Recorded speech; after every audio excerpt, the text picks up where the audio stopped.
Hello YouTube Pipers, this is Double O Pipe here, aka Rick. I'm here with my Medico Brylon, and I have put in it a bowl full of velvet, and I'm going to try and smoke this booger without it going out. Fat chance.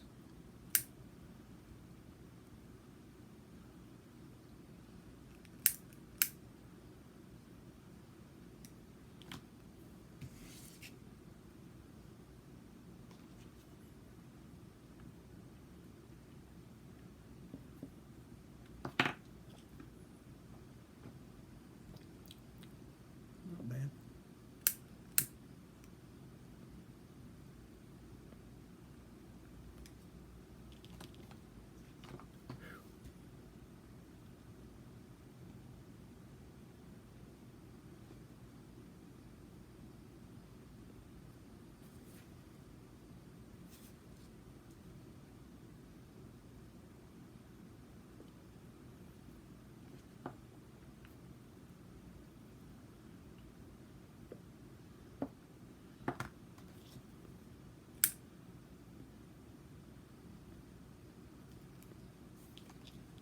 One of these days I'll burn my eyebrows off.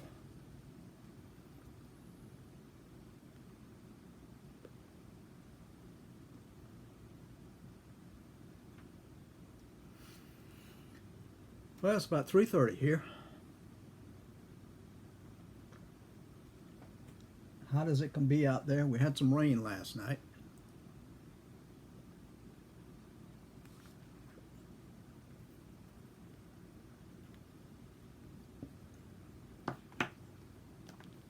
I had the air conditioning man come out yesterday to look at the stand that my air conditioner is on, because every year since they put it in 3 years ago, I've been complaining about that stand collapsing under that machine. Each year it leans just a little more to the front, and every year they tell me it's fine. There's nothing wrong with that. That'll last another 10 years. Well, I finally got somebody to come out and look at it.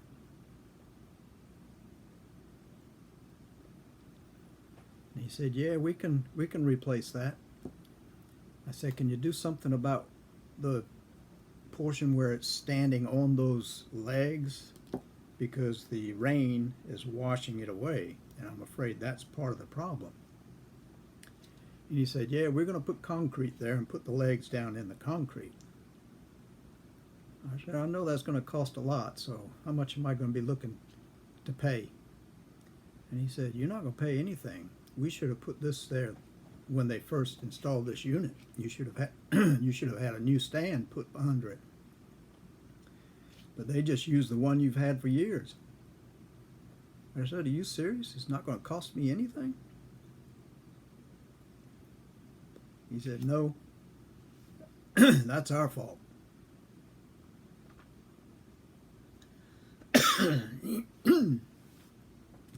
We should have given you a new stand. So, yeah, it won't cost you anything. Sorry about that. Something went down the wrong pipe. I couldn't believe it. They put it in 3 years ago, and I've been telling them for 3 years, can you replace that stand? Can you do something with that stand? Because I'm concerned that this air conditioner is just going to topple over. And they just kept telling me, no, it's fine, it's fine. And then this guy comes out and tells me that they should have replaced it immediately. It's okay with me. They're supposed to get back in touch with me to let me know when they're going to do this, and it should take about a half a day, he said, to fix it all up, because they're going to have to take off the air conditioning unit, put the stand up, and all that, and then put the unit back. And he said they're going to put it back differently because there's too much piping out there to begin with. They're going to have to put in new lines.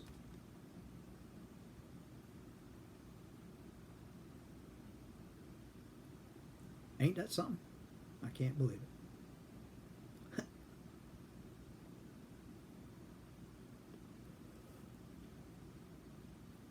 Well, I'm going to take you back to September of 1968.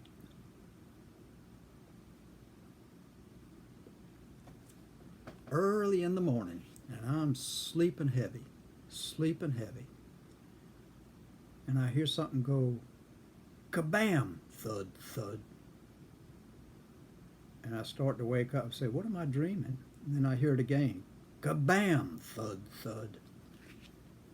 And my eyes open a little bit, and I say, I'm just dreaming. And I go back to sleep, and I hear it again, kabam, thud, thud.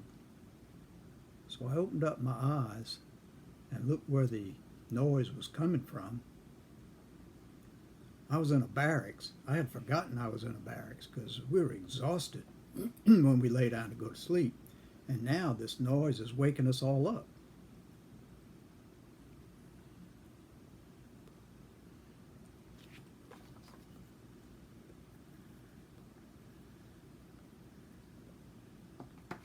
Well, I look in the direction of this noise, and it's the sergeant, the OT, the sergeant who's in charge of this barracks. And he's yelling at the troops, get out of bed. It's time to be up. You're late. And he was, if the person was still asleep, he would reach under, grab the rim of the bed, and flip it. That was the kabam. And the thud, thud was the body falling out of that bed. Well, he was 3 beds away from me, so I jumped out of bed, looked all over for my clothes because it was a brand new area. This is the first night we'd ever been here. My clothes were on the chest in front of the bed, so I put them on quick and stood up at what I thought was attention because I didn't want to have my bed thrown up like that.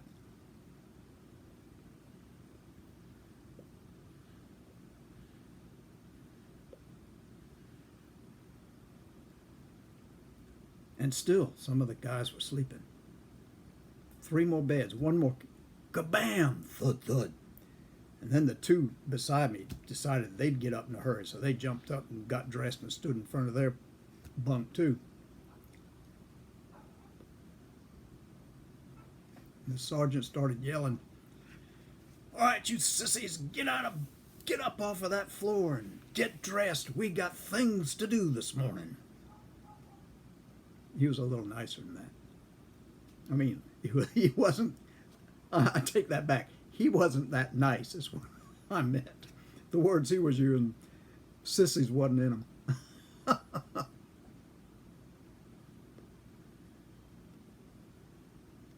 Well, that was the morning after we had arrived at Lackland Air Force Base. The bus drove us from the airport through the base entryway and up to a small building on a road that was lined with white rocks. I mean, there was no vegetation anywhere, but all the rocks were painted white, and they lined the roads and they lined the sidewalks, and we drove up to this little 1-story, it was a brick building.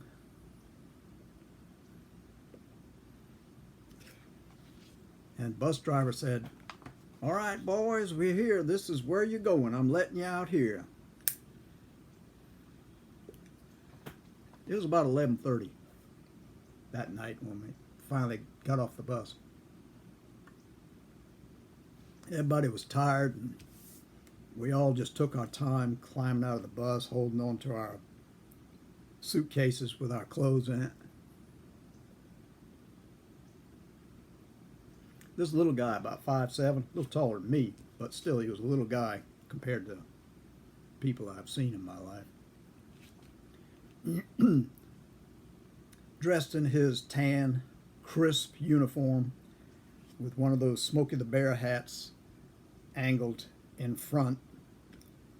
And he was trim, and you could tell that muscle was muscle. He was not a flabby individual at all. Stood 5'7", his fists on his waist like this, standing there just watching us get off. We all lined up and put our suitcases down beside us.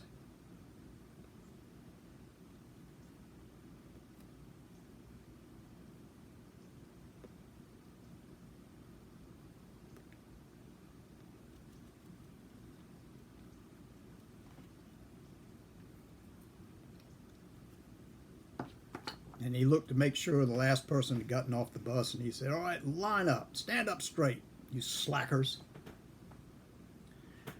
Now, the names that I'm going to say are pretty tame compared to what he said.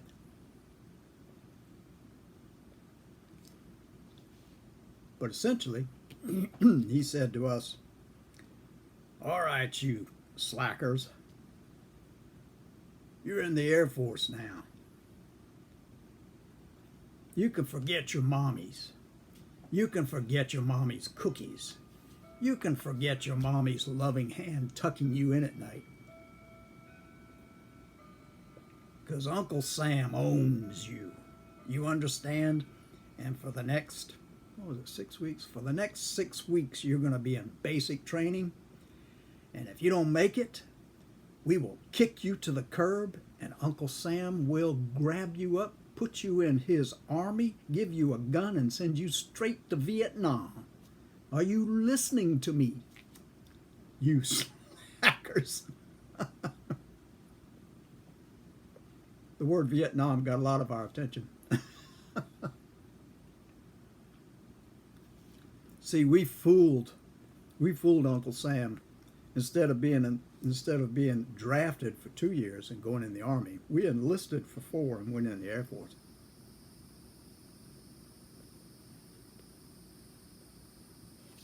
Didn't mean we were going to stay out of Vietnam, because some still went to Vietnam.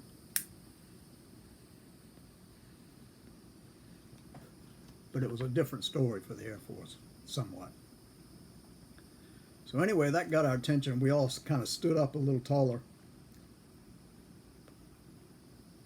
And he was walking back and forth in front of us, looking at each one of us. And he turned and he started back toward where the bus had let us out, or the front of the line, as I would call it. And when he turned around, somebody said, "You're not so tough, little man." And he stopped in his tracks. I understand there's always one in the crowd that's going to do this. And he said, "Somebody want to speak up?" And he turned around and he said, "I heard what you said. You want to speak up? You want to step out of the crowd and tell me what you just said?"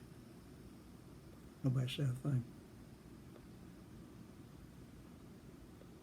And he kept on and kept on until finally this guy, he must have been 6'2", about 18, maybe 19. Now this sergeant, he was a lifer, and he had been in for a while. And he was fit.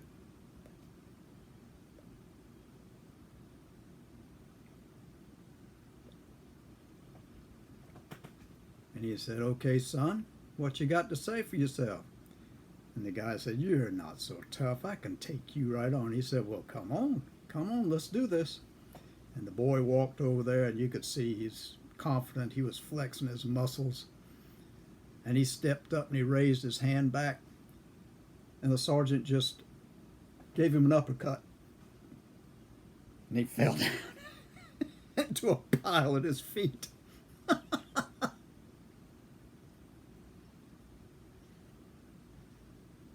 And the sergeant turned around and started yelling at us again, saying, "Every daggum crowd is like this. There's always one, but you got to set you people straight to begin with."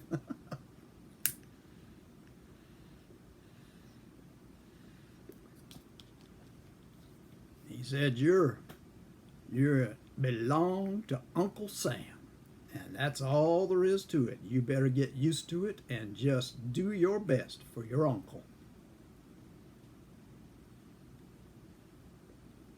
And the guy on the ground is shaking his head like, "What happened?" And he said, "Get your ass up off the ground, boy.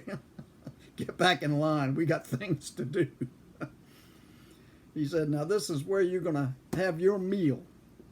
Uncle Sam has taken his time to prepare you a good meal, and you're going to go in there and you're going to eat it all. You got 30 minutes to do it. And then you're going to come back out here and line up, and we're going to go to your barracks. We're going to march over to your barracks." So we went in,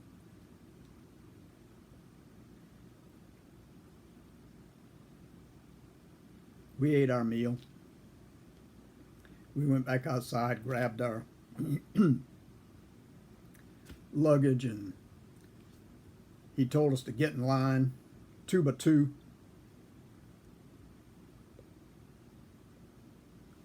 And he said, I want you to follow me. And he said, I'm going to yell march, and you do the best you can, because we're going to teach you to march so you don't bob up and down. You just glide.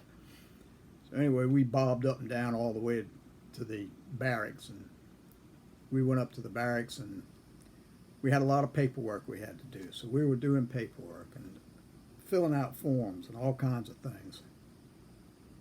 Finally, it was 3:30 in the morning.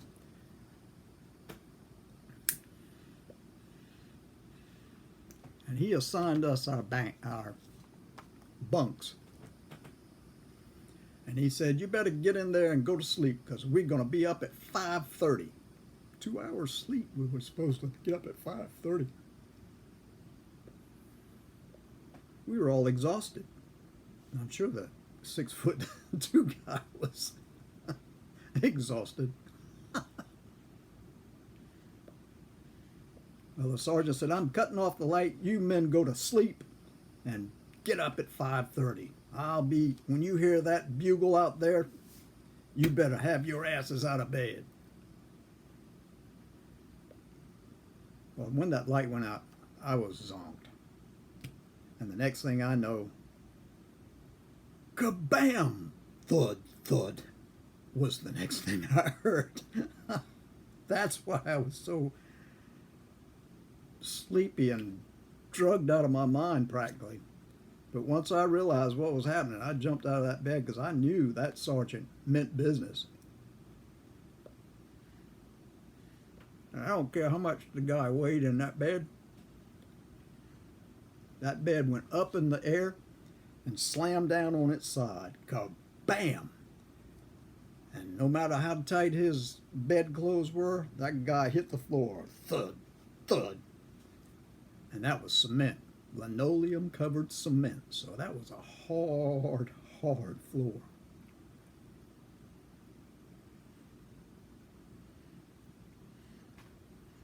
And that was our introduction to Uncle Sam's Air Force. There's one more story I've got about this beginning.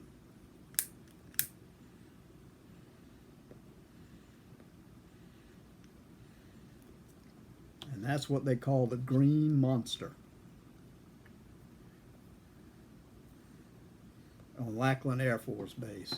The Green Monster was where we were given our uniforms. And that in itself is a tale, but I've got to figure out how to clean up the language in that, because we were not talked to like we were nice guys.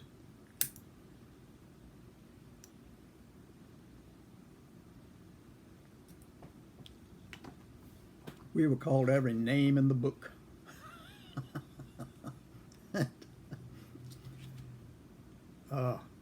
But I'll do that another time, because that's, like I say, that's a whole nother story.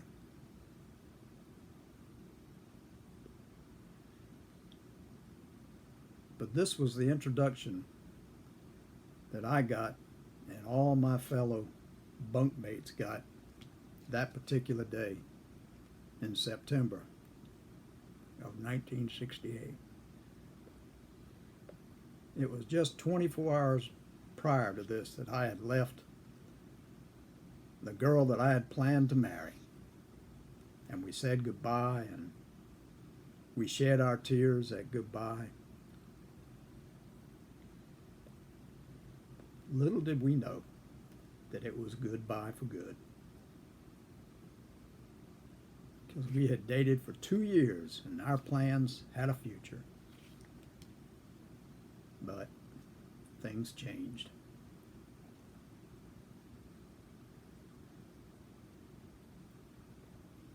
I guess 4 years in the Air Force really, or heck, it was only a year and a half that changed me. Somebody had asked for some stories about the military, so I thought I would give you the introduction that we had to the United States Air Force back in 1968.